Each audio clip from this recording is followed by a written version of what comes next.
DNB Mathématiques 2022, Métropole, exercice 2. C'est parti. Cet exercice est un questionnaire à choix multiples, QCM, aucune justification n'est demandée. Pour chaque question, 3 réponses ABC sont proposées, une seule réponse est exacte. Alors 1. On considère les deux figures suivantes. Par quelle transformation la figure 2 est-elle l'image de la figure 1? Donc comment on passe de la figure 1 à la figure 2? Donc on voit qu'on passe de B à B', de A à A' et de E à E'. Donc là on est en train de glisser. Donc on glisse une certaine distance. Et bien ça fait penser à une translation.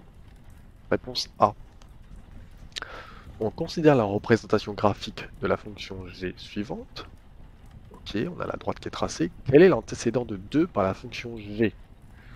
Donc,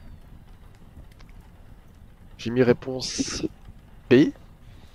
1. Alors pourquoi? Parce que quand on nous demande quel est l'antécédent de 2, ça veut dire que 2 est l'image. Donc on me donne l'image. Si on me donne l'image elle est sur l'axe des ordonnées. Je vais du coup me mettre en 2, aller jusqu'à la droite et descendre. Et là on va trouver l'antécédent. Et l'antécédent c'est bien 1.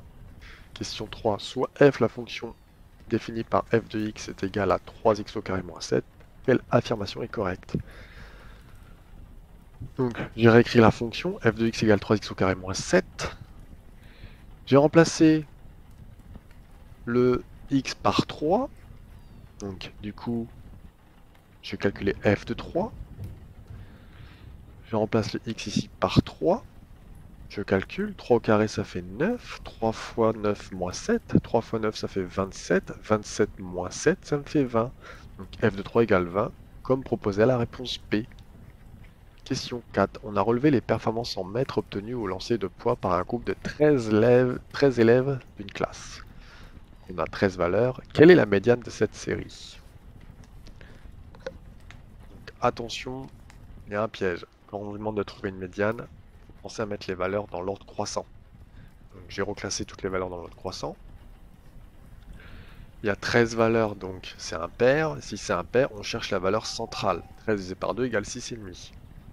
6,5, c'est chercher la 7e valeur. Donc la médiane, ce sera 4,91. 1, 2, 3, 4, 5, 6, 7. Je tombe bien sur 4,91. Donc réponse B. Dernière question. On considère la configuration suivante dans laquelle les triangles LAC et BUT sont semblables. Donc un triangle semblable, il faut se souvenir que ça garde les mêmes angles. Donc on cherche d'abord le coefficient d'agrandissement. Je prends deux distances du triangle du même côté. Donc ici j'ai BU et AL. Je les divise entre eux. Généralement on prend le plus grand sur le plus petit, c'est plus facile. Et on trouve un coefficient de 3. Ensuite, on sait que lorsqu'on fait une aire, on fait une multiplication. Multiplication des distances, mais aussi la multiplication du coefficient d'agrandissement ou de rétrécissement. Donc ici, rétrécissement qu'on dit aussi réduction. Ici, du coup, j'ai multiplié mon coefficient par lui-même, donc 3 fois 3, et on trouve 9. Donc, et là, on voit qu'on nous propose 9 en réponse C.